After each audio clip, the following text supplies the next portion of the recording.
una Mogliano solidale che ci piace. Un continuo via vai di auto e dai bagagliai, pannolini, sacchi a pelo, coperte e medicinali. Dalle 8:30 del mattino Piazza Caduti a Mogliano, proprio di fronte al municipio, si è trasformata in un centro di raccolta di beni di prima necessità per la popolazione ucraina colpita dalla guerra.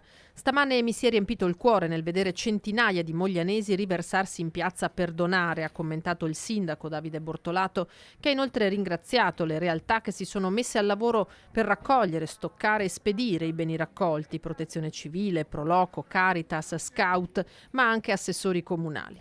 Tanta solidarietà, tanti moglianesi stamattina qui in piazza portano farmaci, beni di prima necessità, un grande lavoro della Protezione Civile, della Proloco e della Caritas, grazie ai tanti volontari disponibili. Il materiale raccolto è stato consegnato alla Caritas di Vittorio Veneto, che attraverso i corridoi umanitari li trasporterà in Ucraina. E una nuova raccolta è già stata fissata per il prossimo sabato 12 marzo. Via social o chiamando l'Ufficio Politiche Sociali sarà possibile informarsi se in merito al materiale da raccogliere vi siano esigenze particolari.